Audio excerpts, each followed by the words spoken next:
আসসালামু আলাইকুম এভরিওয়ান। আমরা গতদিন একটি পাই কয়েন নিয়ে ভিডিও আপলোড করেছিলাম। আজকে আবারও পাই কয়েন নিয়ে ছোট একটি ভিডিও তৈরি করতে যাচ্ছি। আপনারা এই ভিডিওতে জানতে পারবেন পাই নেটওয়ার্কের সাপোর্ট জোন কোনটি, রেজিস্ট্যান্স কোনটি এবং নতুন যদি এন্ট্রি নিতে চান তাহলে সেক্ষেত্রে কোথা থেকে এন্ট্রি নিলে আপনার সেভ হবে। তো চলুন আমরা চার্টটি দেখি। আপনারা দেখতে পাচ্ছেন এই ক্যান্ডেলগুলো 4 আওয়ার্সের ক্যান্ডেল। যেহেতু কয়েনটি নতুন লঞ্চ হয়েছে এজন্য ডেলি ক্যান্ডেল থেকে আমরা 4 আওয়ার্সের ক্যান্ডেলে অ্যানালাইসিসটি করলে সুবিধা পাবো। তো চলুন দেখুন, এখানে আপনার ফার্স্ট টাইম তার একটি সাপোর্ট জোন আমরা ক্রিয়েট করে ফেলেছি। এখন সাপোর্ট জোনটি কোথায়?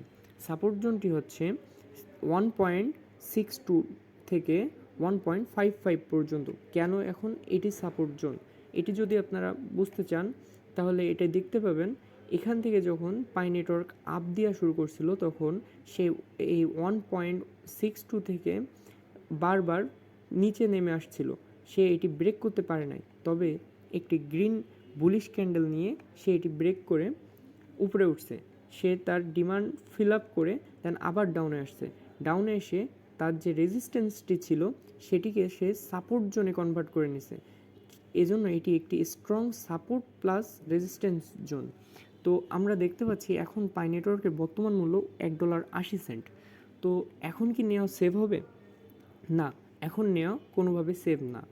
এখানে আপনারা দেখতে পাচ্ছেন যে খুব ছোট ছোট ডোজি ক্যান্ডেল ক্রিয়েট করছে। এখান থেকে হয়তো আপ দিয়ে উপরে যাবে অথবা এখান থেকে নিচে আসবে।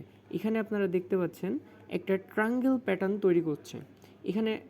এখানেও কিন্তু সেমভাবে ট্রায়াঙ্গেল প্যাটার্ন তৈরি করছিল। এখান থেকে যদি নিচের দিক থেকে ব্রেক করতো সেক্ষেত্রে সে কিন্তু আবার তার সাপোর্ট জোনে ফিরে আসতো। বাট এখানে আমাদের একটা দেখার বিষয় আছে, সাপোর্ট জোনটি কোথায় হইতে পারে আর এখন এন্ট্রি নেওয়া পসিবল কিনা, কোথা থেকে এন্ট্রি নিলে আমাদের সেভ হবে। তো আমাদের সাপোর্ট জোনগুলো আমি আরও একবার ভালোভাবে বলে দিই।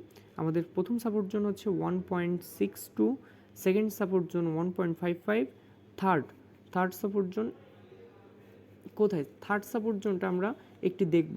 এখন সাপোর্ট জোন দেখার জন্য আমরা ফিবোনাচি টুল ইউজ করব। ফিবোনাচি টুল ইউজ করার জন্য আমাদের ফার্স্টে যাইতে হবে লোয়ার লো থেকে হায়ার হাই পর্যন্ত আমি যদি ফিবোনাচিটা আঁকি সেক্ষেত্রে আমরা দেখতে পাবো, দেখুন এখানে কিন্তু 50%, এই ফুল ক্যান্ডেলের 50% হলো এই যে 1.55।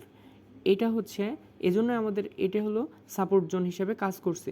আবার এখানেও দেখতে পারবেন আমরা কিন্তু এটা কিন্তু এখন করা না, কিন্তু আগে থেকে করা বলে এখান থেকে বুঝতে পারছি যে এটাও যেটা সেম এখানেও সেম, ফিবোনাচিতেও সেম, ক্যান্ডেলস্টিক প্যাটার্নে আমরা যদি ট্রাই করি সেখানেও সেম। কারণ ফিবোনাচি থেকে আমরা সাপোর্ট জোন, রেজিস্ট্যান্স জোন এগুলো বের করতে পারি বা টার্গেট বের করতে পারি। ওকে, তো আমাদের 0.618 এটি হচ্ছে গোল্ডেন রেশিও বলা হয়। 61%, এটা 61.8%, এটাকে আমরা গোল্ডেন রেশিও বলি। অর্থাৎ গোল্ডেন রেশিও সাপোর্ট জোনটি হলো 1.2। এই 1.2 হলো আমাদের নেক্সট সাপোর্ট জোন। তাহলে আমাদের প্রথম হচ্ছে 1.62, দেন 1.55, দেন 1.2। এই 1.2 যদি ব্রেক করে সেক্ষেত্রে সে 0.6 পর্যন্ত চলে আসবে, কারণ তার মেজর একটি সাপোর্ট জোন হলো নিচের যে সাপোর্ট জোনটি সে হলো 0.63 পর্যন্ত।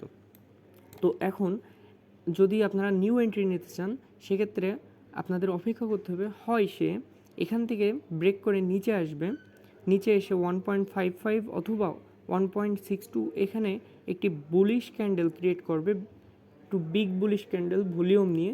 সেক্ষেত্রে আপনারা তখন এন্ট্রি নিতে পারেন, কারণ এখানে খুবই ছোট ছোট ক্যান্ডেল ক্রিয়েট করছে। তো অথবা আপনারা এই যে 1.87কে ব্রেক করার পরে একটা বড় বুলিশ ক্যান্ডেল হইলে দেন আপনারা টার্গেট ফিল আপ করতে পারে আপনাদের।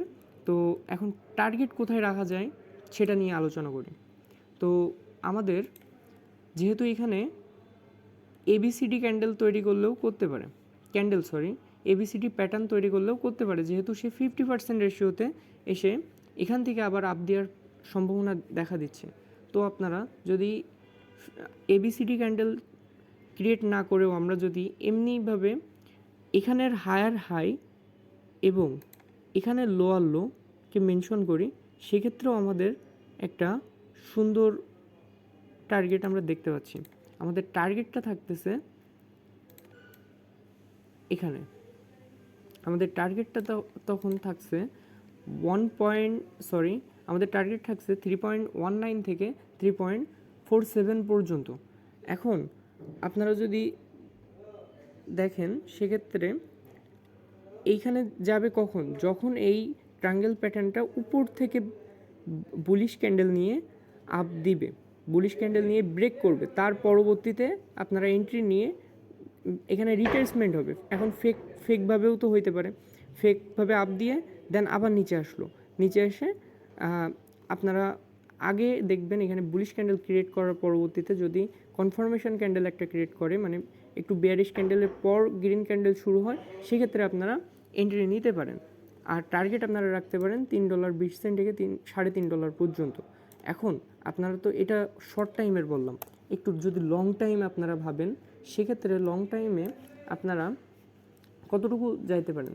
যদি আমাদের এই ফিবোনাচিটা ঠিক থাকে, সেক্ষেত্রে আমরা যদি একটু ক্যালকুলেশন করি, আপনারা দেখতে পাচ্ছেন আমাদের ফার্স্ট টার্গেট হইতে পারে $3.93।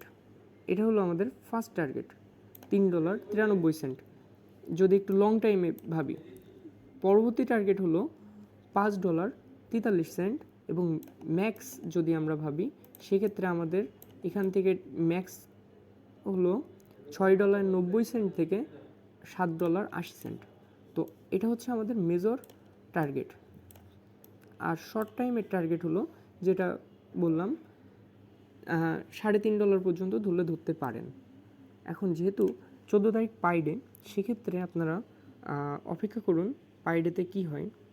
আর 17 তারিখের ভেতরে যদি first target second target hit করে, সেক্ষেত্রে এখান থেকে প্রফিট বুক করা বেটার হতে পারে।